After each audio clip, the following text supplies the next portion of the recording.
Ok, boa noite pessoal, boa noite a todos. Estamos ao vivo agora, neste momento no YouTube.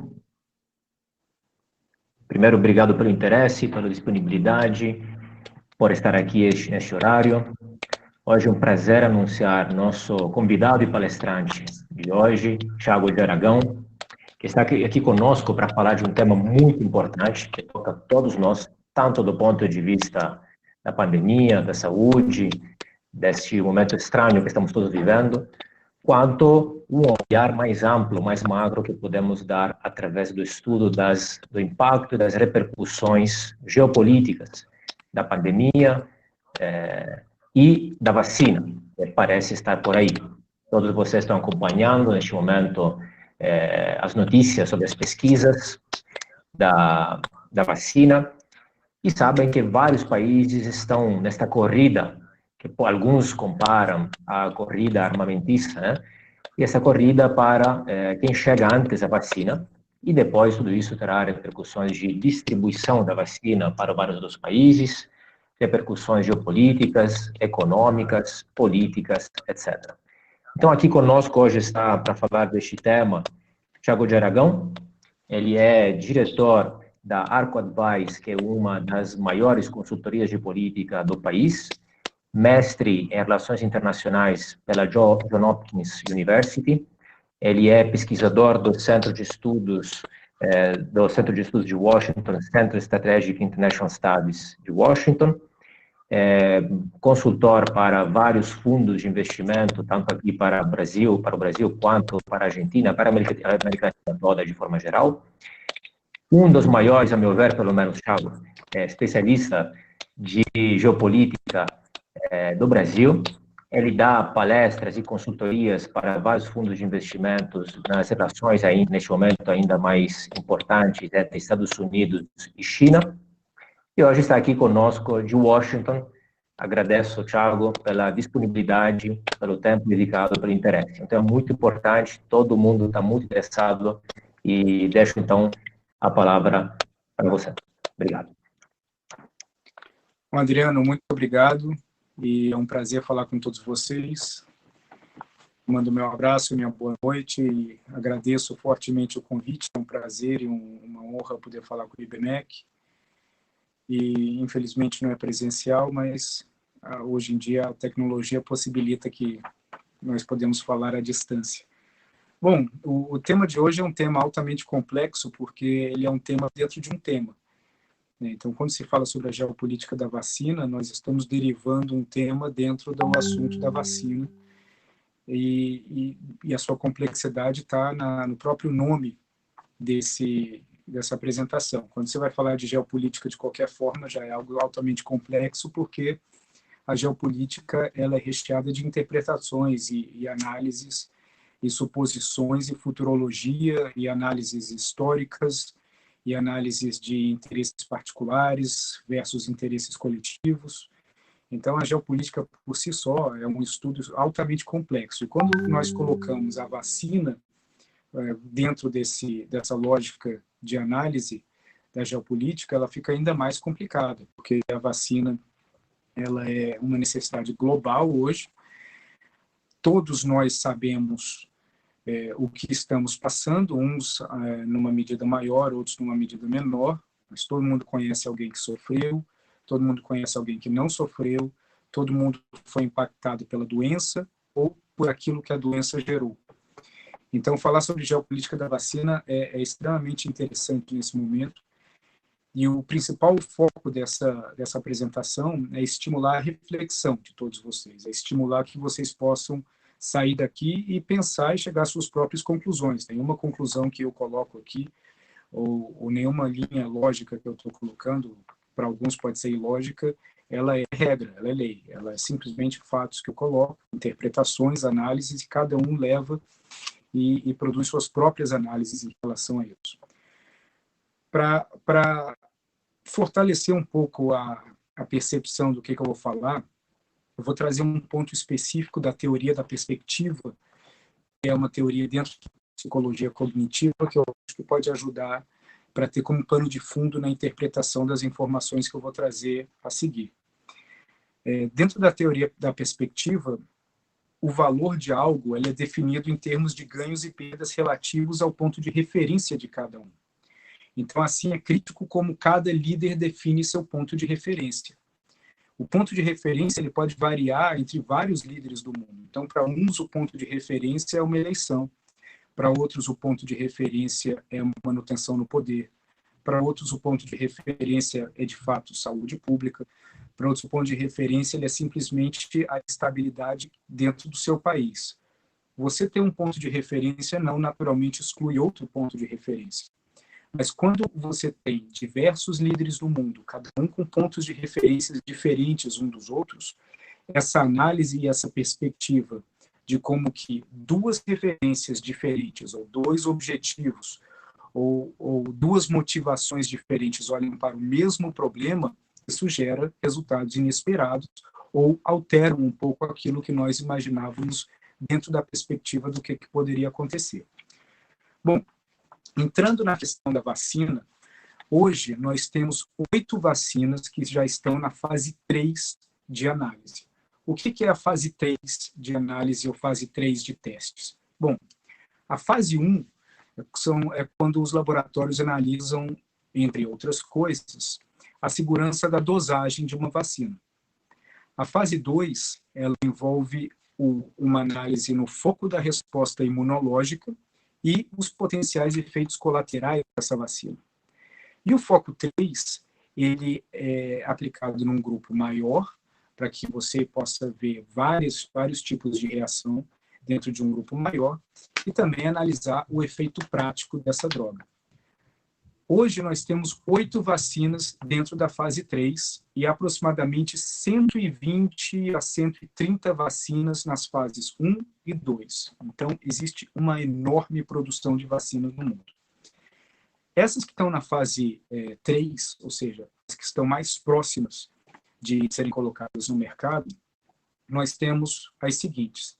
Nós temos a vacina da AstraZeneca, que é popularmente conhecida como a vacina de Oxford, produzida no Reino Unido, em parceria com outros institutos do mundo, incluindo o Instituto Butantan em São Paulo e o Instituto Serológico da Índia, que é poderosíssimo. E essa vacina ela seria administrada em dose única. Nós temos também a vacina da CanSino, que é uma vacina chinesa, que está sendo produzida pela CanSino em parceria com o Instituto Tecnológico Biológico de Pequim. E essa também é uma vacina que seria aplicada em dose única. Nós temos a vacina Sputnik V, que tem um nome curiosíssimo, né, que invoca todo o nacionalismo russo e sabendo um pouco, lendo um pouco sobre a história do Putin, que tem um saudosismo muito grande da União Soviética. Esse nome tenta resgatar uma época saudosa do ponto de vista do Putin e de vários que se identificam com do Sputnik, né, o satélite russo lançado ao espaço. E o Sputnik V está sendo produzido pelo Gamaleya Research Institute of Technology e seria administrado em 2 doses com um intervalo de 21 dias entre as 2 doses. Nós temos a vacina da Sinovac, que é chinesa, e ela já produziu várias vacinas de hepatite A, hepatite B, gripe suína, gripe aviária. Ela também seria administrada em 2 doses com intervalo de 14 dias. Temos 2 vacinas sendo produzidas pela Sinopharma, uma no Instituto Biológico de Wuhan, que foi o epicentro do coronavírus, e a outra sendo produzida no Instituto Biológico de Pequim. Essas 2 também são 2 doses, mas ainda não se decidiu ou ainda não se decifrou se ela seria aplicada a cada 14 ou 21 dias. Temos a vacina americana da Moderna, também 2 doses com intervalo de 28 dias, e temos a vacina da Pfizer em parceria com a BioNTech e a Fosun Pharma, 2 doses com intervalo de 28 dias. Então, essas são as vacinas que provavelmente vocês irão tomar, uma delas ao longo de 2021, em relação para se proteger do coronavírus. Quais países que estão hoje na dianteira dessa disputa. Então, eu vou começar essa observação e essa análise trazendo a China como um dos países que está na dianteira. Por quê? A China ela tem a produção, duas produções da Sinopharma. A Sinopharma é uma estatal chinesa. Ela está realizando, no momento, testes clínicos nos Emirados Árabes, no Peru, Marrocos, Argentina e nos funcionários, alguns funcionários da PetroChina, a empresa estatal de petróleo chinesa. E não é coincidência que os principais ataques que surgem na imprensa em relação à transparência e à credibilidade da vacina chinesa, elas são centradas principalmente na Sinopharm. Pode ser pelo fato da Sinopharm ser uma empresa estatal e podem ser por outros fatores que eu vou trazer mais adiante na nossa conversa. Uma outra vacina, é importante ressaltar, a Sinopharm produz duas vacinas diferentes, com leves variações, uma em Wuhan, outra em Pequim. Uma outra vacina chinesa é a da CanSino. A CanSino ela é um laboratório privado, que é curioso. Todos os seus fundadores originais chineses que trabalhavam antes no Canadá. Por isso o nome CanSino. Can vem do Canadá. E a CanSino ela tem como entre os fundadores, o ex-chefe global de vacinas bacteriológicas da Sanofi, um enorme, grande e prestigioso laboratório francês. Então, o Dr. Jiu Fengyu é o chefe da divisão de vacinas da CanSino, com um dos seus fundadores, e ele que lidera essa pesquisa, e ele tem essa experiência de ter trabalhado na Sanofi antes. E existe esse DNA canadense na CanSino que traz um aspecto curioso para que nós possamos analisar daqui para frente. A terceira vacina que eu quero trazer é a Sinovac.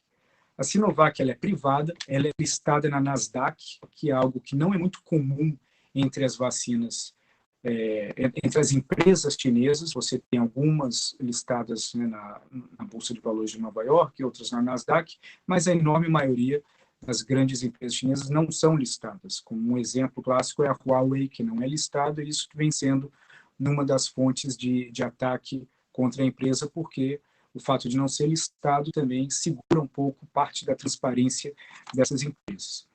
A Sinovac ela tem já experiência na fabricação de vacinas, ela fez a vacina da hepatite A e B, gripe suína e aviária, como eu comentei, e ela está realizando testes clínicos na Indonésia e análises para testes clínicos também no Brasil.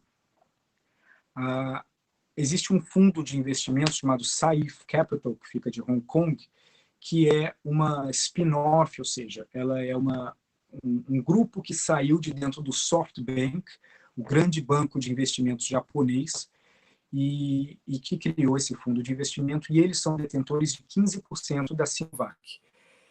A Sino Biowei, que pertence à Universidade de Pequim, é dona de 13% da Sinovac. Então, existe aí também um DNA tanto privado, dentro da Sinovac, como também estatal, por conta dessa ligação com a Universidade de Pequim.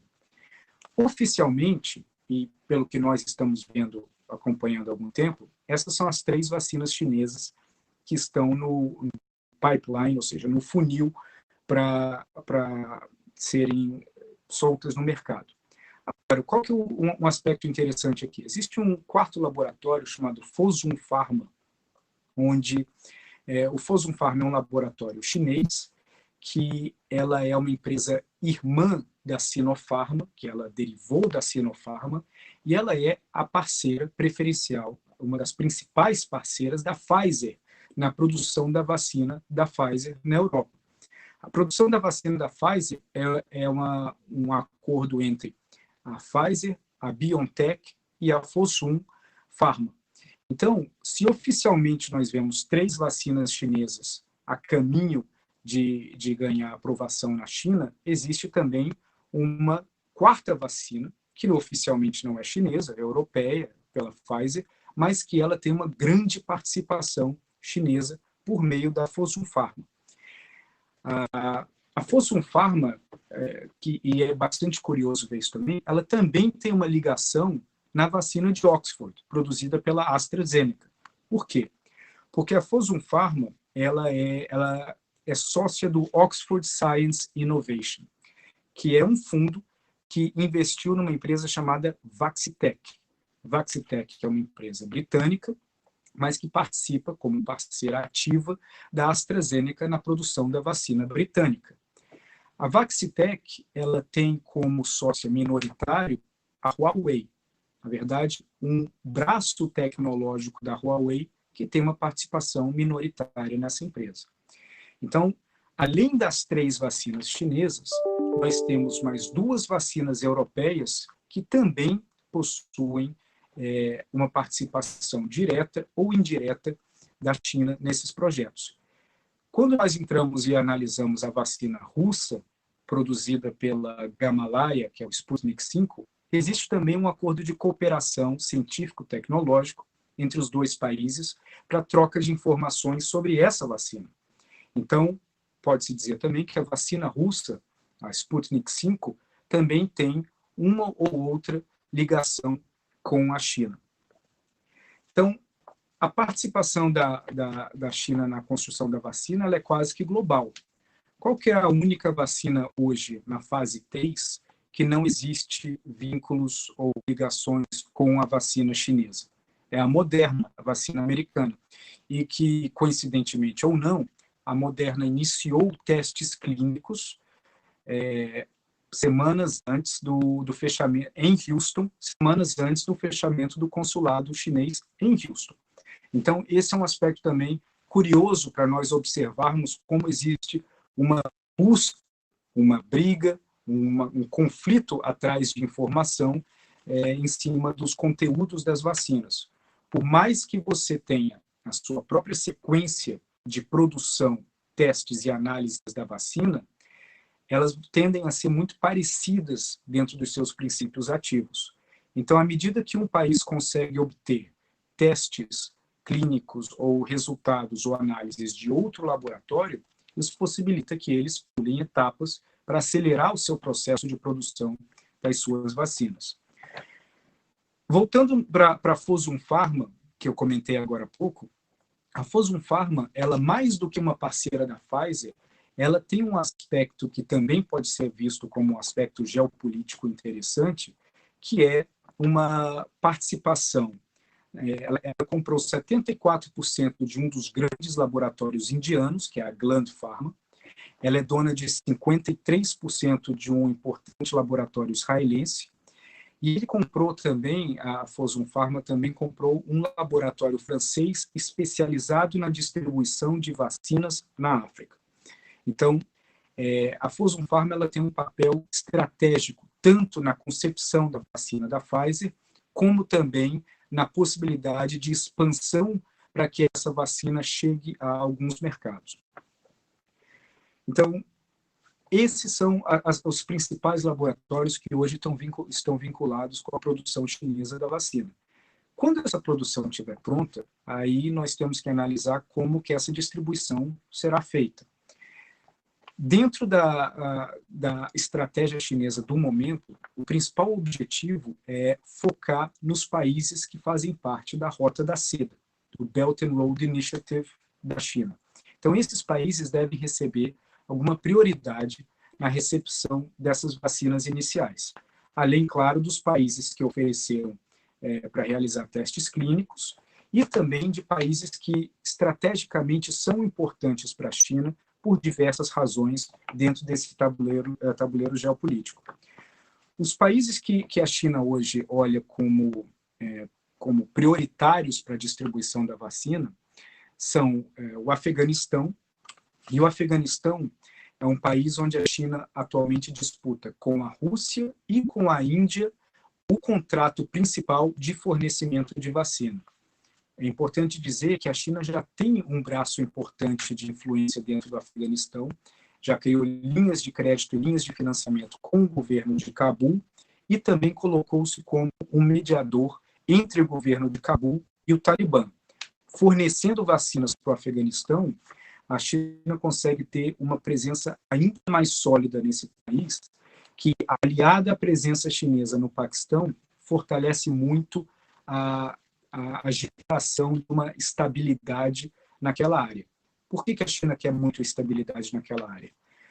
Hoje, dentro da lógica fronteiriça chinesa, a sua principal preocupação é a província de Xinjiang, onde os chineses muçulmanos uigures vivem e onde a China vem adotando medidas pesadas, aprisionando vários deles, inclusive existem campos de concentração, etc., para manter a ordem na província de Xinjiang. Por que esse foco principal de ordem na província de Xinjiang? À medida que nós temos um confronto no Mar do Sul da China, ou seja, uma tensão no Mar do Sul da China, a enorme maioria das exportações e importações chinesas precisam passar por lá. A China vem financiando a expansão do porto de Gwadar, no sul do Paquistão, e o financiamento desse porto pode oferecer uma enorme vantagem para a China, que é a antecipação do porto de chegada de vários commodities. À medida que esses commodities chegam no Paquistão, eles entrariam na China via a província de Xinjiang. Então, manter a estabilidade nessa província, mantendo acordos com países fronteiriços que poderiam ser focos de grupos insurgentes, é de extrema importância para a China, dentre eles o Afeganistão, que tem o Talibã. Então, à medida que a China fortalece sua presença no Afeganistão, seja com linhas de crédito, seja com fornecimentos da vacina, ela, de certa forma, pode garantir a estabilidade na província de Xinjiang e, assim, poder garantir um fluxo alternativo de entrada e saída via o porto de Gwadar. O Azerbaijão também, dentro dessa mesma lógica fronteiriça, é uma prioridade chinesa e está sendo disputado hoje com a Rússia.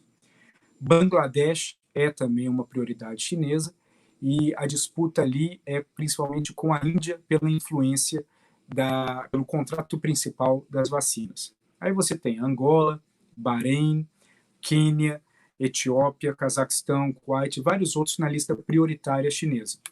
Importante ressaltar alguns outros que estão nessa lista. O Chile, por exemplo.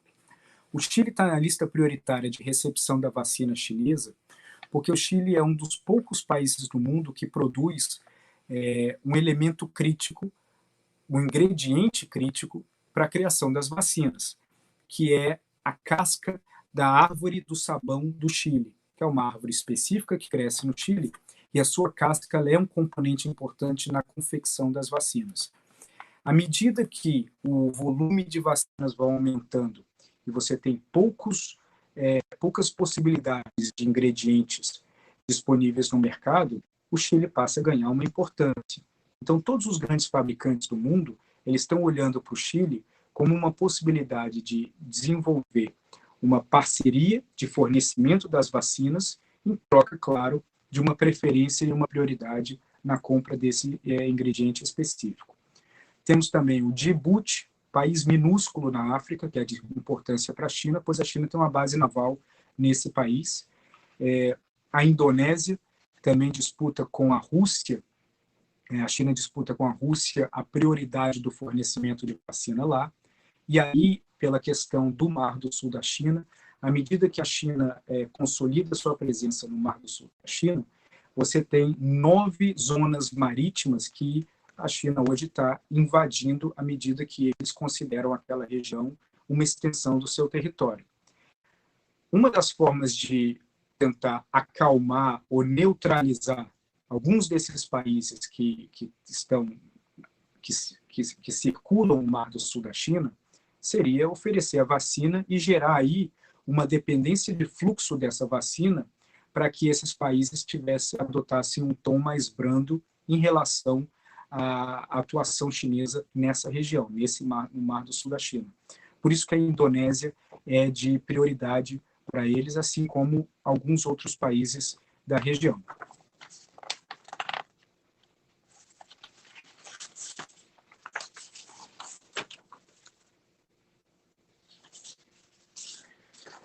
Um outro país que eu quero passar aqui é o Paquistão. O Paquistão, não sei se vocês já estão acompanhando, mas o Paquistão está desenvolvendo já há um bom tempo uma relação mais do que estratégica com a China, não só pelo porto, não só por linhas de financiamento de crédito, também vai envolver agora a vacina, tanto que o Paquistão já está na linha prioritária para receber entre 10 e 30 milhões de doses da vacina, Agora, o Paquistão, ele cria ali um balanço para a China em relação à Índia.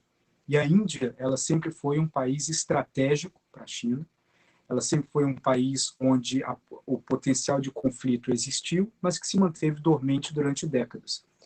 O último conflito armado entre os dois países foi uma breve guerra que durou um mês, em 1962, mas recentemente tivemos um confronto na fronteira que morreram dezenas de soldados dos dois lados, e o curioso é que esse confronto se deu somente com briga na mão, não teve armas, não teve nada disso. Então, mostra como deve ter sido o nível de agressividade nesse confronto. Agora, por que a Índia é interessante? Lá atrás, quando a China fez a movimentação em cima e massacrou o Tibete, a tentativa do Tibete de buscar uma independência, a China identificou que a Índia poderia, caso o Tibete ganhasse uma independência e se tornasse um país independente, que a Índia teria uma influência enorme sobre eles. Se nós olharmos a origem do nascimento dos dois principais rios chineses, tanto o Rio Amarelo quanto o Rio Yangtze, eles nascem no Tibete, no Himalaia tibetano. Então, para a China, controlar o Tibete era absolutamente crítico para garantir o fluxo de água e, basicamente, o controle dessa caixa d'água chinesa. À medida que eles conquistam Tibete e incorporam o Tibete para dentro do país, a Índia ela adormece como um risco, mas ela mesmo assim se mantém onde o foco chinês permanece. Desde o 11 de setembro até recentemente, os Estados Unidos sempre teve uma presença muito forte no Paquistão, por conta das operações no Afeganistão. Então, à medida que isso termina o acordo, a relação entre Paquistão e Estados Unidos acaba quase que de vez, a China observa esse vácuo como uma possibilidade de influência no Paquistão para controlar qualquer tipo de avanço indiano. Ao mesmo tempo, a Índia é uma das maiores potências globais de produção farmacêutica. Então, quando a China percebe que, ao longo do desenvolvimento do Covid no início do ano, que a produção de medicamentos indiana poderia chegar num nível muito alto, poderia ampliar a capacidade de influência da Índia, e também sobre a possibilidade indiana de obter uma vacina a médio e longo prazo, naquela época, a China percebeu que eles precisavam centralizar a sua produção farmacêutica. Então, a produção de ingredientes farmacêuticos ativos, que são ingredientes necessários para criar medicamentos básicos, desde aspirina, um Tilenol ou algo mais complexo, a China é o maior provedor mundial disso. À medida que a China exportava isso para a Índia e a Índia produzia, a China percebeu que ela estava abrindo mão de um grande ativo. Então, o que a China fez? Ela cortou em mais da metade a exportação desses ingredientes ativos para a Índia, centralizou dentro do país, promoveu uma campanha e linhas de crédito para abrir novas farmacêuticas e passou a consumir internamente esse tipo de ingrediente farmacêutico ativo para a sua própria indústria. À medida que a China fortalece a sua indústria farmacêutica, ela vai gerando naturalmente uma dependência nos países que não possuem uma indústria farmacêutica sólida e diminuindo a dependência desses países em relação à Índia. Um dos países que precisa bastante da Índia para sua produção farmacêutica são os Estados Unidos. Então, à medida que a China faz isso, ela cria também, além de aumentar a sua indústria, ela cria um cinturão de proteção que dificilmente o nível de ataques ou de sanções ou de retaliações atingiria um grau muito alto caso vários desses países precisassem do fornecimento chinês de medicamentos. Então, fortalecendo e transformando a sua indústria numa forma mais robusta, você, além de criar um mercado novo, você também se fortalece contra eventuais novas sanções que poderiam ocorrer no futuro. Então, isso voltando para explicar por que o Paquistão é um ponto crítico para a China e dentro dessa lógica da relação entre China e Índia. Então, em geral, esses países que eu comentei que são alvos prioritários da China. Existem alguns outros também que eu posso trazer mais adiante, como o Panamá, basicamente na vontade chinesa de se antecipar aos Estados Unidos naquele país, o mesmo com a Arábia Saudita, o mesmo com o México. O Brasil é extremamente estratégico. O ponto central é, quando se cria um contrato de fornecimento de vacina, esse contrato tende a ser, pelo menos, de médio prazo. Nós não sabemos ainda qual, primeiro, a eficiência das vacinas e, segundo, o comportamento do vírus. Então, à medida que as vacinas são aplicadas e os comportamentos em um grande número de pessoas são avaliados, poderemos determinar se as vacinas vão ser necessárias a cada ano ou a cada 2 anos. Se esse for o caso, o fluxo de fornecimento vai continuar.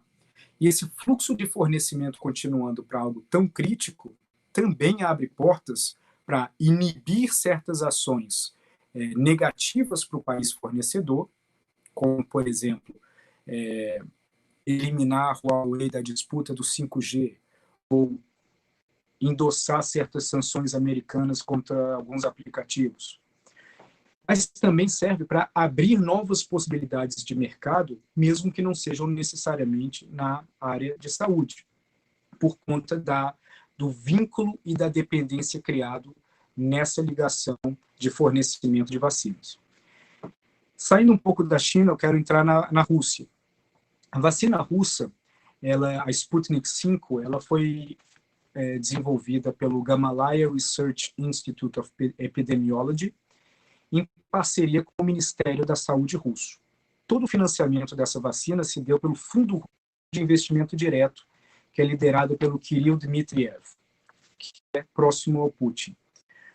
Há algumas semanas, o Dmitriev falou na imprensa algo interessante. Ele falou: a escolha de qual vacina cada país vai receber e vai aplicar na sua população vai determinar quão leal e o quão crível ela é para manter relações com esse país a longo prazo. Então, ele deu a deixa ali. Ele quis colocar a Rússia como... Ele deu a deixa de que a Rússia, fornecendo vacinas para um país, deseja fortalecer essa relação mais para além da própria vacina, a médio prazo, e, como eu falei recentemente, abrindo possibilidades para outras indústrias e outras capacidades de exportação entre esses países. Segundo o Dmitriev, desse Fundo Russo de Investimento Direto, 20 países já demonstraram interesse imediato em vacina. Isso é muito relativo. Qual que é o objetivo central da Rússia com a vacina? O objetivo central da Rússia é ter 5 países produtores da sua vacina e que eles consigam dominar 1/4 do mercado global, produzindo anualmente 500 milhões de vacinas. Isso daria uma receita aproximada de 75 bilhões de dólares e sedimentaria a Rússia como uma força na produção de vacina, tendo 1/4 do mercado mundial, que é bastante. A preferência de parceiros da Rússia para a produção, apesar deles desejarem 5, o que conseguimos identificar até o momento, é uma preferência para a Índia e para a Coreia do Sul como fabricantes desses medicamentos. De novo, porque a Índia, não só pela fantástica indústria farmacêutica que a Índia já possui, mas também pela capacidade de produção em alta velocidade do Instituto Sorológico, do Serum Institute da Índia, que hoje é o maior fabricante global de vacinas. Então, uma das intenções da Rússia é fazer em parceria com a Índia, para que esse instituto seja um coprodutor da vacina e que essa vacina produzida na Índia funcionasse para que a Índia pudesse exportar para os países da região no qual a Índia gostaria de ter esse vínculo mais forte para suplantar a China como parceiro estratégico no fornecimento de vacina. A Índia tem alguns focos principais, algumas prioridades nesse fornecimento de vacinas, e eu vou trazer mais adiante, mas para a Rússia, ter a Índia como parceiro é absolutamente importante. E por que isso? A Rússia e a Índia já são parceiros há muito tempo. Recentemente, essa parceria enfraqueceu, mas eles são aliados históricos. Grande parte do equipamento militar indiano é dividido entre armamentos russos e armamentos franceses. Então, essa relação já existe, não é algo completamente novo. Então, à medida que a Rússia olha a Índia como um mercado produtor, isso faz sentido. O ponto central aí é até que ponto a Coreia do Sul aceitaria ser uma produtora da vacina russa. E aí entram inúmeros poréns, inúmeras perguntas relacionadas não só à transparência e credibilidade da vacina russa, mas também outros interesses geopolíticos que a Coreia do Sul pode vir a ter em fabricar uma vacina russa, levando em consideração até que a Coreia do Sul é um aliado importante dos Estados Unidos e ainda tem tropas americanas lá estacionados no país. Hoje,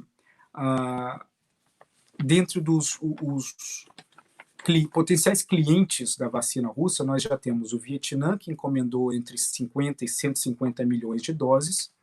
Israel está negociando e analisando uma potencial compra da vacina russa, assim como Filipinas, que já inicia o teste em outubro.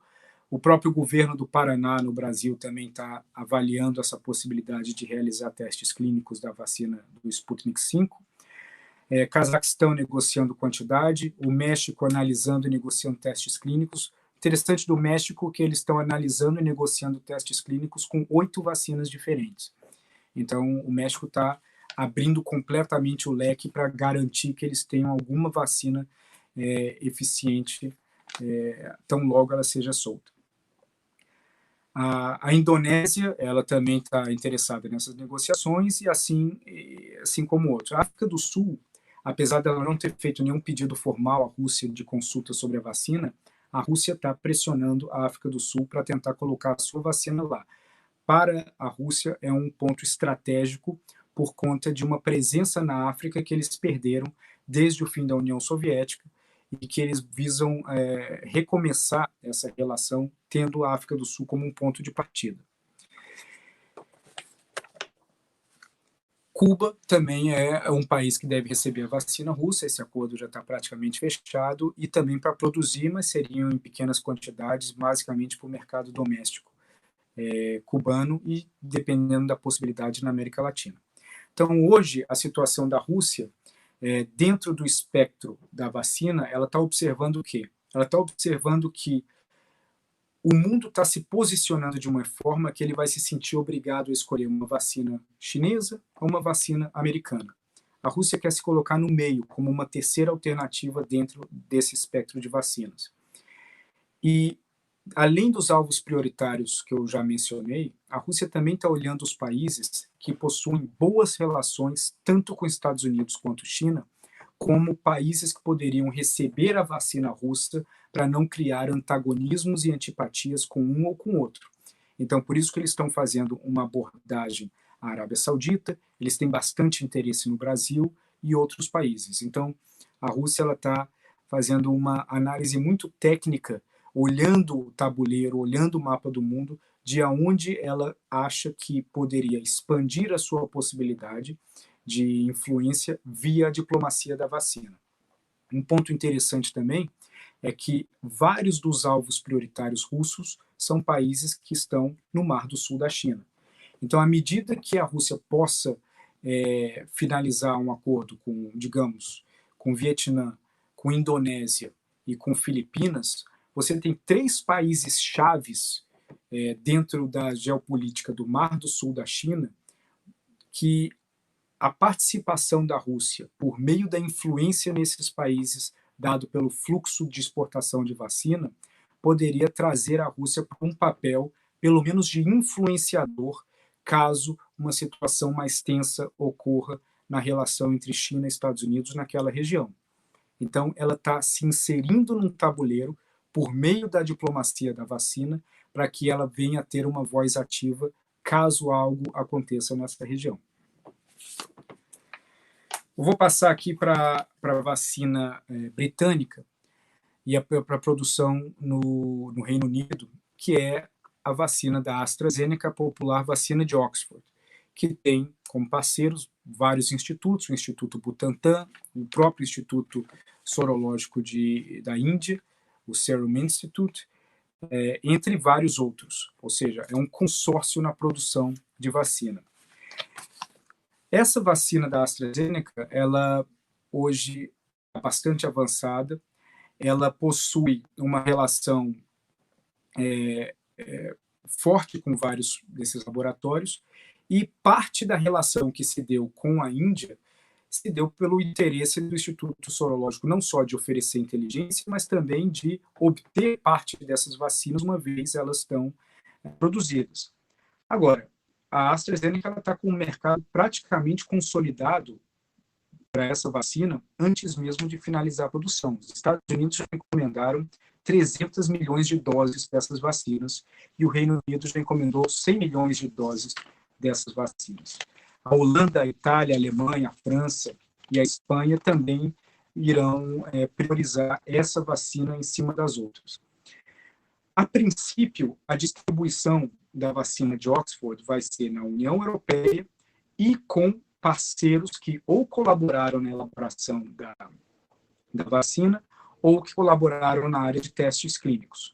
O ponto-chave aí é até que ponto a Fosun Pharma chinesa vai conseguir que parte dessa produção também atenda o mercado chinês. Por que a China tem interesse em trazer uma vacina de fora para dentro?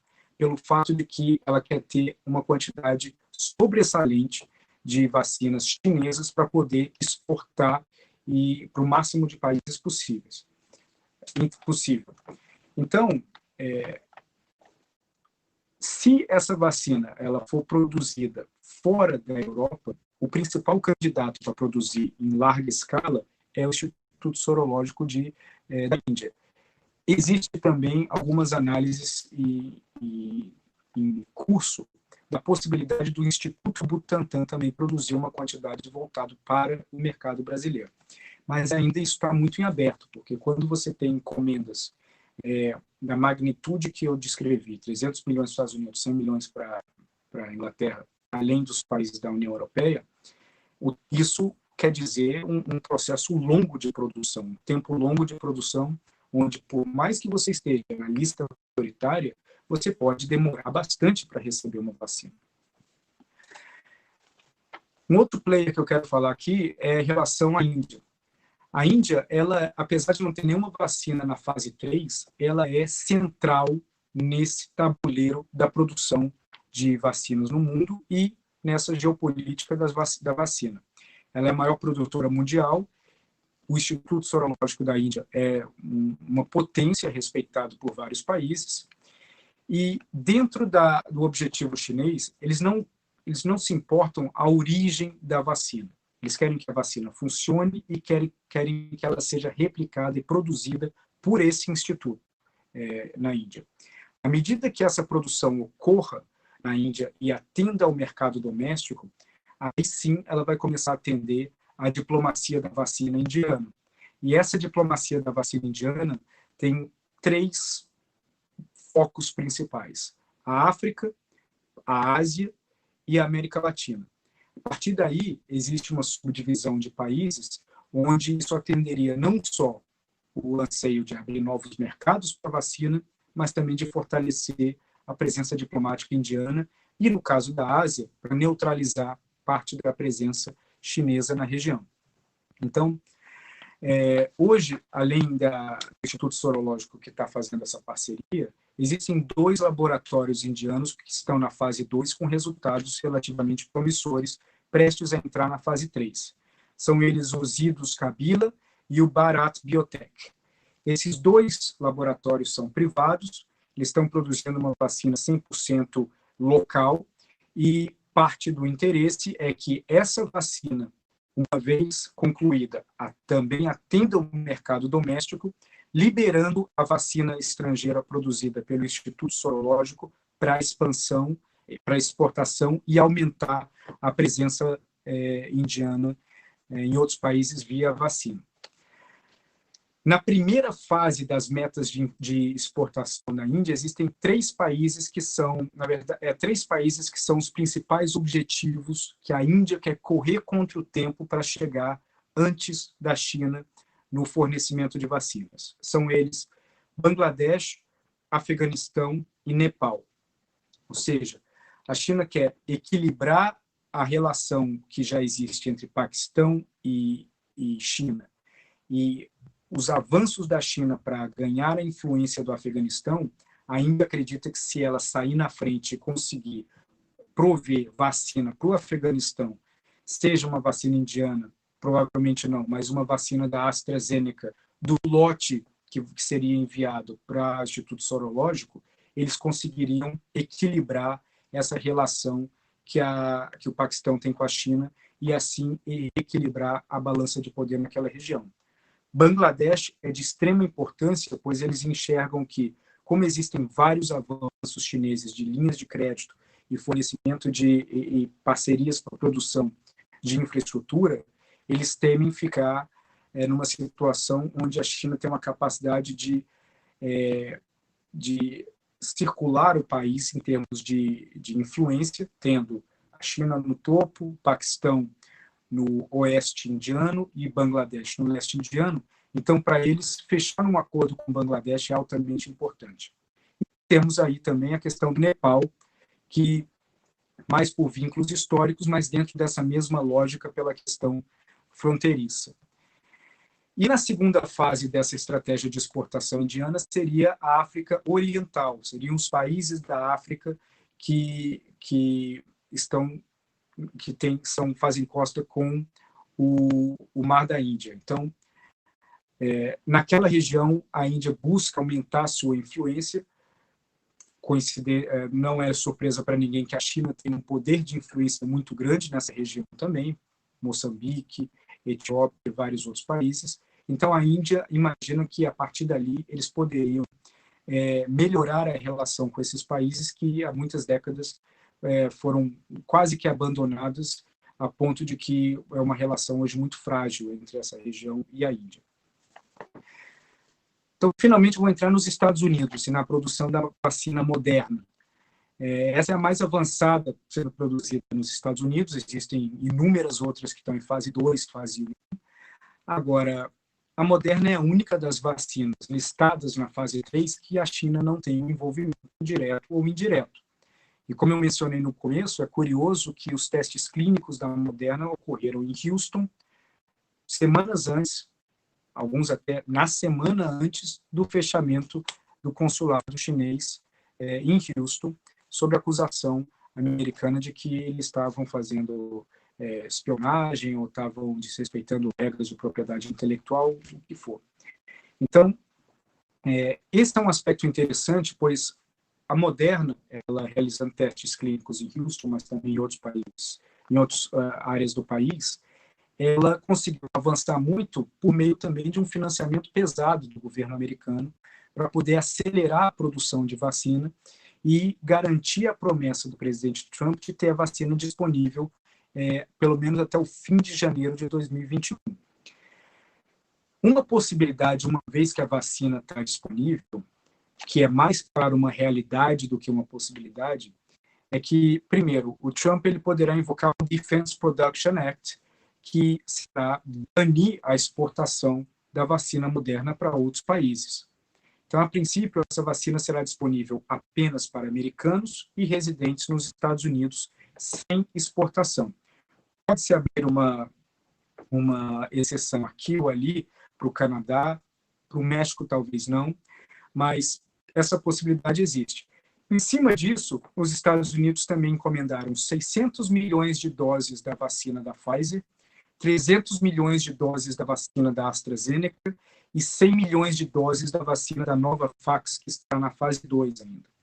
Então, é uma quantidade enorme de vacina, muito além do necessário, mas que pode gerar um banco de vacinas forte para os Estados Unidos, para que, numa segunda etapa, também promovam a sua diplomacia da vacina, ou, dependendo do fluxo da cronologia de como se toma a vacina, se ela for a cada ano ou a cada 2 anos, os Estados Unidos já terão um estoque longo o suficiente para essas vacinas.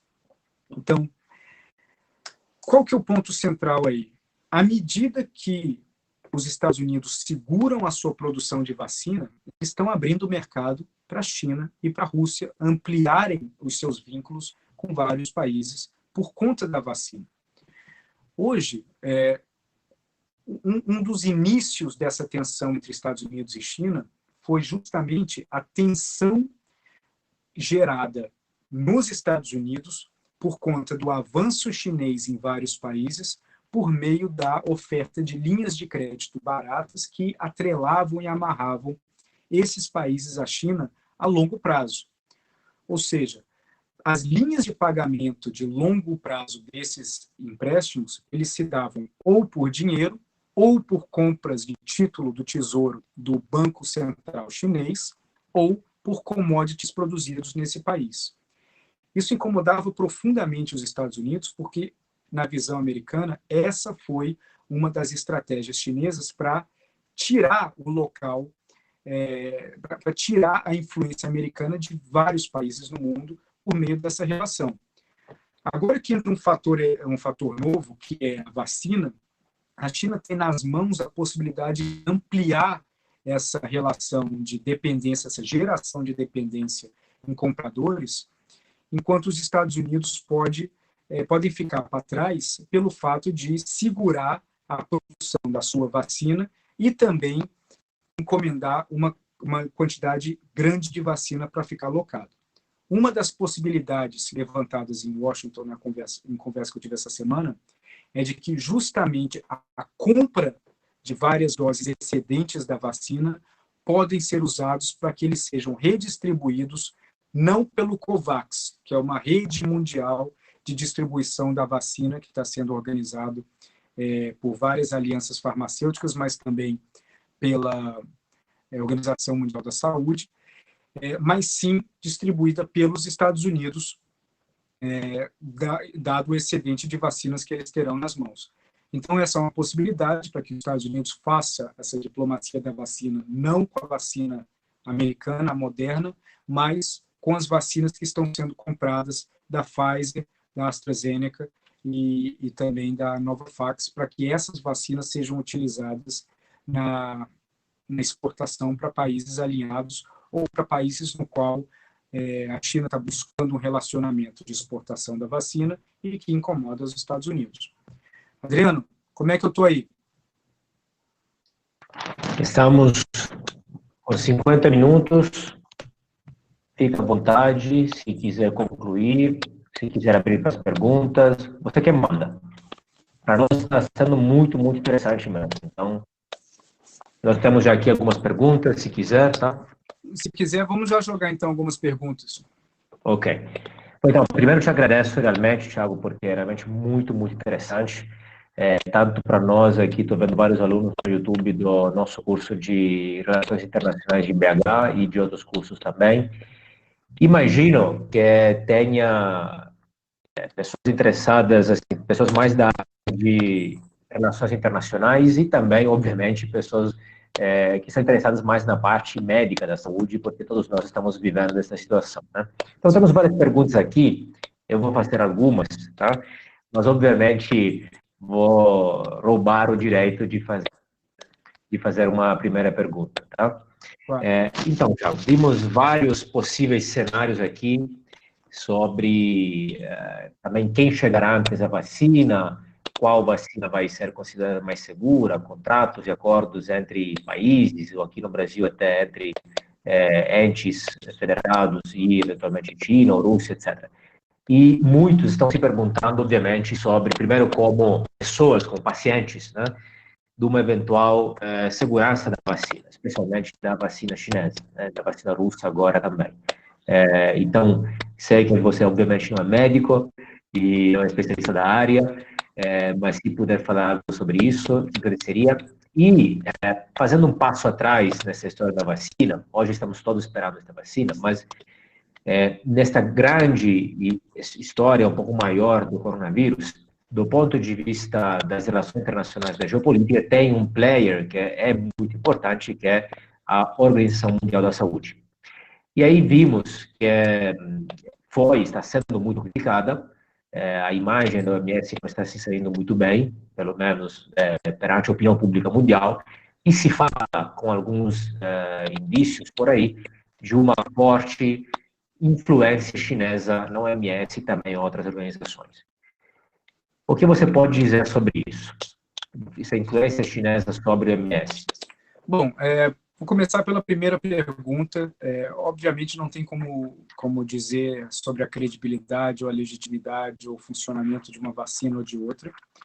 Agora, parte da dúvida que surge em relação às vacinas chinesas se dá pelo procedimento de aprovação regulatório dessas vacinas ser bastante diferente do nosso procedimento aqui no Ocidente. Então, isso gera naturalmente dúvidas. Para que essa vacina possa ser aplicada no Brasil, ela vai precisar também, entre outras coisas, ser aprovada pela Anvisa. Então, isso é um ponto que é importante levantar. E, para que isso ocorra, ela vai ter que fornecer os dados necessários para comprovar.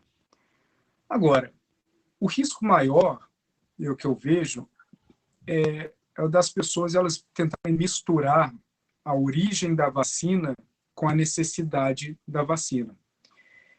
Um grande temor que eu andei lendo recentemente é de um indivíduo tomar uma vacina, sei lá, chinesa ou russa, e 3 meses depois ele descobrir que tem a vacina inglesa ou americana disponível e tomar também.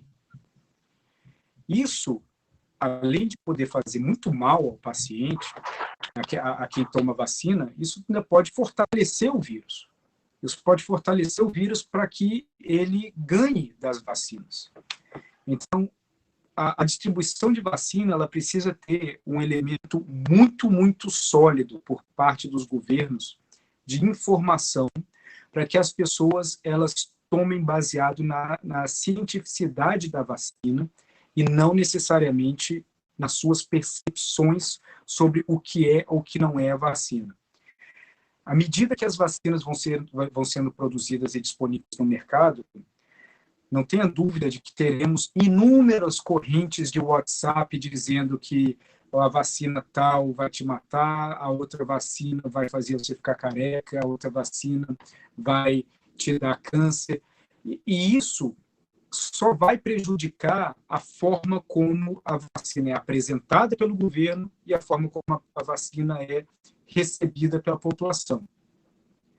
Então, nós temos que observar que nós teremos, alguns podem lamentar, outros não, mas nós teremos que confiar nas nossas agências reguladoras, principalmente na Anvisa, para que ela possa finalmente superar a sua morosidade, muitas vezes, mas que ela possa produzir respostas rápidas sobre a segurança de vacina A ou vacina B. Porque o atraso, que é uma das características chaves do Brasil, independente de governo, ou seja, o atraso em executar qualquer grande decisão, é o grande problema aí. Então, eu não tenho como afirmar sobre uma vacina ou outra, mas o que eu posso dizer é que, em algum momento, a Anvisa ou o Estado que comprar determinada vacina, eles vão ter que apresentar informações sólidas o suficiente para que quem for tomar vá sem dúvida e vá sem medo. Em relação à pergunta da OMS, essas acusações, elas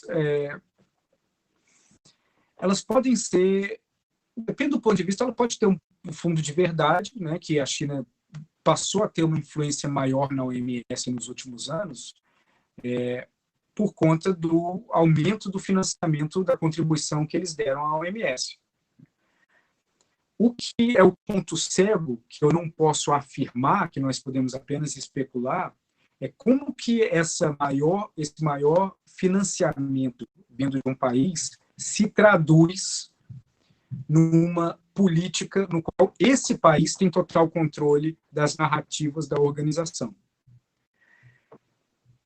Para aumentar ainda as dúvidas, ou as teorias, ou as especulações, existe sempre aquela abordagem de que a OMS ela teve uma postura muito errada no começo da identificação do vírus na China.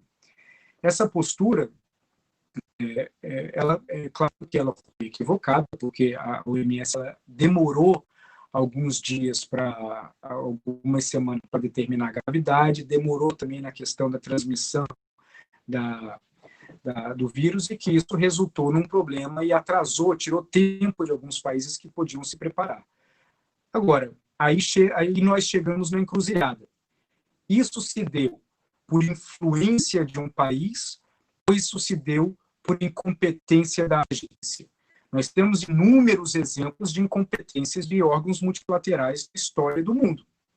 Então, incompetência, ela pode ter existido, influência de um país também pode ter existido. Eu não tenho elementos para dizer se foi um ou se foi outro. Mas o que nós sabemos é que isso tirou parte da credibilidade da OMS no mundo e que isso faz com que as iniciativas que partem da OMS elas são recebidas pela população com base no posicionamento ideológico de quem recebe informação. Então, isso alimenta a desinformação, isso também modifica um pouco a estabilidade da resposta da sociedade perante um problema como esse. Então, qual que é um risco amanhã? Se amanhã nós tivermos essas vacinas chinesas, digamos que a Sinopharma, que é estatal, ela finalizada, os órgãos reguladores chineses aprovam, a OMS recomenda essa vacina, naturalmente essa narrativa vai aumentar e vai ganhar corpo. E aí a pergunta é, quem tiver acesso a essa vacina e somente essa vacina, num determinado espaço de tempo, vai tomar ou não vai tomar? E quais vão ser os mecanismos de garantia que serão dados à sociedade para que uma pessoa opte por tomar ou não? Obrigado. Bom, vou fazer outras perguntas aqui. Uma pergunta do nosso aluno Nicolas. Ele pergunta, boa noite, Thiago. Na sua visão, qual das vacinas mencionadas é mais fácil e barata para a produção em massa? E essa facilidade seria crucial para a vitória da corrida da vacina? Olha, de novo, não é fácil dizer qual que é mais barata para a produção em massa. Agora, nós podemos supor que a vacina chinesa ela deve ser barata porque você, primeiro, tem custos mais baixos na China, você tem números de ingredientes necessários para a formação da elaboração da vacina já na China, e você tem o subsídio estatal contínuo que modifica o preço final do produto, ou seja, que ele deixa mais barato o preço final do produto. Isso não é só em relação à vacina, isso é em relação a tudo. A Huawei, por exemplo, ela é um competidor forte na área do 5G, porque ela tem uma capacidade tecnológica muito boa, no nível da Nokia ou da Ericsson, mas tem um custo muito mais baixo por meio do subsídio estatal, que dilui esse valor final. O mesmo vai ocorrer com a vacina. Um dos interesses da AstraZeneca na produção da vacina na Índia, no Instituto Sorológico da Índia, não é só pela alta capacidade técnica desse instituto, mas também pela questão do custo. O custo ali cai consideravelmente, eles conseguem produzir em largas quantidades, então essa é uma possibilidade também. Então, eu diria que essas duas áreas, talvez a vacina que vindo da China, a vindo do Reino Unido, por conta do acordo com a Índia, ela pode eventualmente produzir mais barato. Agora, no fundo, isso não vai também variar muito, porque a vacina vai ser subsidiada por todos os governos que estiverem envolvidos na compra dessa vacina e por vários governos que estiverem envolvidos na venda das vacinas. Então, o preço, ele não vai cair na mão do usuário. O preço ele vai cair nos governos e vai ser diluído e vai se criar inúmeras formas de pagamento. Para alguns países mais pobres, essa é onde mora a oportunidade para países como China e como Rússia, porque à medida que você repassa um volume alto de vacina e você consegue gerar uma própria linha de crédito para o pagamento da vacina, você amarrou a médio e longo prazo que o pagamento ele pode ser feito de 1000 formas diferentes, como prioridades a áreas estratégicas, a projetos estratégicos, a commodities, etc. Então, não deixa de ser uma possibilidade. É importante lembrar que a lógica de emprestar dinheiro se baseia naquele que não pode pagar na hora. O interesse é que você não consiga pagar imediatamente e que você estique isso o máximo possível, tanto quando um indivíduo vai no banco pegar um empréstimo, quanto quando um país pega uma linha de financiamento de algum país. Está mudo. Oh, é verdade. Obrigado. Acontece nestas lives que fazemos, sempre acontece, né? Junto duas perguntas aqui que obviamente perguntam sobre o Brasil, né? Então, Janaína pergunta: caso ocorra mais de uma vacina aprovada, governos dos estados brasileiros podem adquirir mais de uma, além daquela acordada com o governo federal, no caso, a vacina de Oxford? Acho que já tratou um pouco este tema. E depois, na mesma linha, Fabiana aqui pergunta: nesse jogo político da vacina, qual a posição do Brasil neste tabuleiro? Olha, a posição do Brasil é de buscar receber a vacina o mais rápido possível. O Brasil, como ele é uma república federativa, você tem uma autonomia em cada estado que eles também estão negociando a compra da vacina. É algo similar ao que nós vimos com a compra dos respiradores, só que numa versão mais turbinada, ou seja, num volume muito mais impactante. Então, nós temos o Estado de São Paulo negociando com a Sinovac chinesa e com a da Pfizer, início de conversa, e com a da AstraZeneca por conta do Instituto Butantan. Nós temos o governo do Paraná, que é um alvo de interesse da vacina russa, que eles querem fazer teste clínico lá. Isso vai variar e vai ser visto em vários outros estados também. No governo federal hoje, ele está dando preferência para conversas com a vacina da AstraZeneca. Então, tem que ver como é que isso vai se colocar. Agora, qual que é o problema? O problema não é você assegurar a compra da vacina. O problema é você assegurar a compra da vacina rápida. Porque é absolutamente normal, numa situação dessa, o governo comprar em outubro, novembro, a vacina que vai ser produzida, e só conseguir receber essa vacina em outubro, novembro do outro ano, por conta da demanda global de produção. Fazer uma vacina não é simples. Por exemplo, existem poucos laboratórios no mundo que conseguem colocar a vacina dentro do recipiente de aplicação da vacina. Um deles fica na Suécia. Então, você precisa ter uma produção altamente complexa, em alta velocidade, para você poder oferecer as milhões e milhões e milhões de doses que estão sendo pedidas no mundo inteiro. Se nós vimos a dificuldade que foi respirador, com os Estados Unidos baixando a obrigação de que indústrias automobilísticas produzissem respiradores, briga entre países para comprar reservas de respiradores por vários países. Imagina como é que isso vai ser na questão da vacina. Então, não vai ser, uma vez que a vacina saiu e que amanhã se aparecer o plantão na televisão de que a vacina foi feita, até ela ser entregue a toda a população, vai passar muito tempo. Isso não é algo rápido e isso vai gerar um ambiente de frustração bastante pesado. Isso vai gerar um ambiente de tensão bastante pesado e isso vai mudar aquilo que eu comentei no comecinho da palestra. As referências das lideranças. Porque as referências que as lideranças têm dentro das suas motivações e objetivos guiam suas decisões. A partir do momento que você realiza uma compra, mas você está no lote 10 para receber, ou no lote 8, você vai fazer o que for necessário, politicamente, economicamente, diplomaticamente, para pular do lote 8 para o lote 3 ou para o lote 2. E aí é que vão abrir as oportunidades de realocação das peças no tabuleiro. Obrigado. Tiago, não quero aproveitar demais do seu tempo, vou fazer uma última pergunta aqui do Bruno, que pergunta: quais as chances dos países produtores das vacinas estarem tentando prejudicar o desenvolvimento das demais de países rivais, desenvolvimento das demais vacinas dos países rivais, tá? E qual o efeito disso no cenário geopolítico global? Olha, naturalmente, isso deve ocorrer. Espionagem é uma das duas profissões mais antigas do mundo.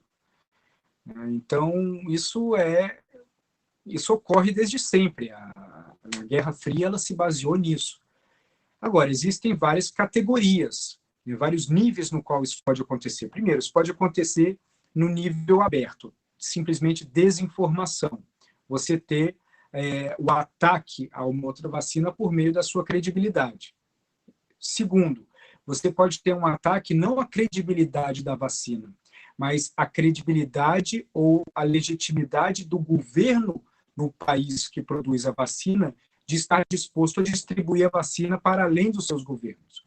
Então, enquanto os Estados Unidos atacam a China na credibilidade, a China vai atacar de volta falando do protecionismo americano em relação à vacina. Então, são duas linhas de ataque diferentes. Por que isso? Quando a China chegar num país para vender sua vacina e o país responder, eu não acredito na sua vacina, eu quero a vacina de Oxford. Fala, tudo bem, você vai ter que esperar 8 meses. Eu quero a vacina americana. Você tem que esperar a abertura desse mercado para receber essa vacina. Isso vai ser utilizado dentro desse jogo. Agora, a parte submersa que nós não conseguimos ver, podem ser operações de inteligência, pode ser operações de hackers, etc.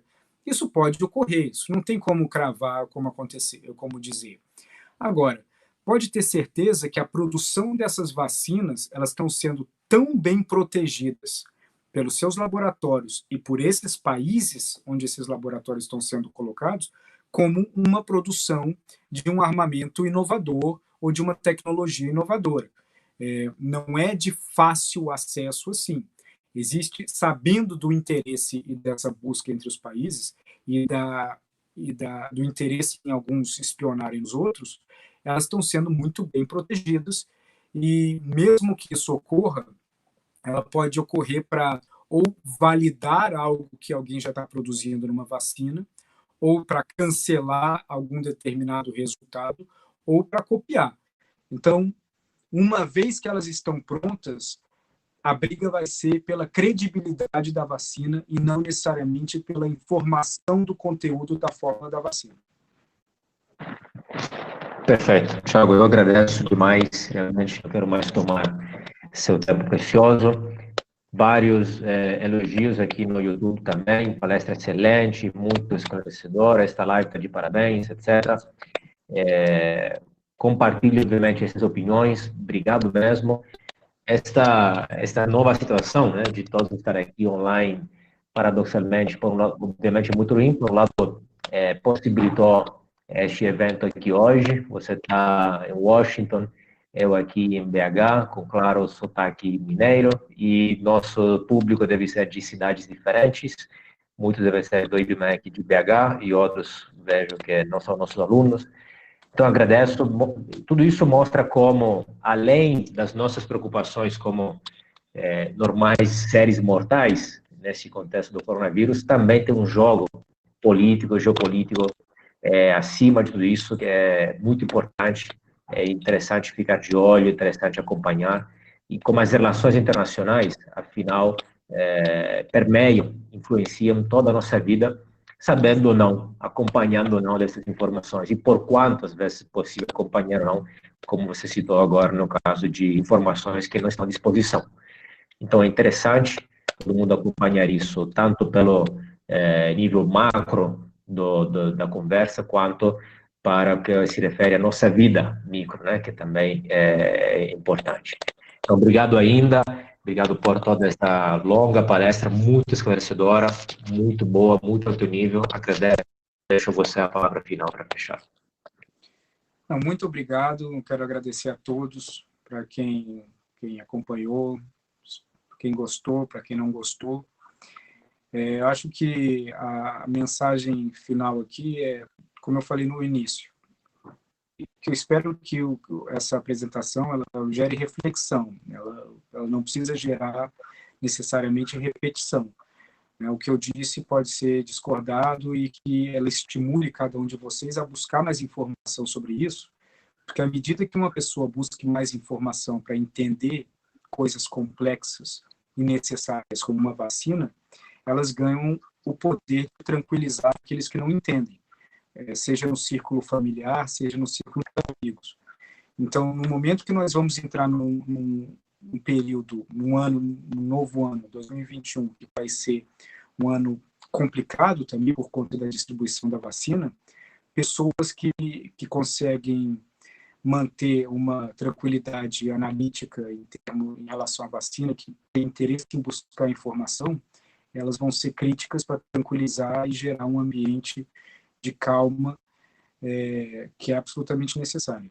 Então, quero deixar meu abraço a todos. Daqui a umas 2, 3 semanas eu estou lançando também um canal de YouTube para falar de geopolítica. E quem não me segue ainda no Twitter aí pode seguir, que eu escrevo de vez em quando coisas sobre geopolítica lá e estou à disposição de todos. Obrigado, Thiago, obrigado ao público também pelo interesse. Obrigado, boa noite.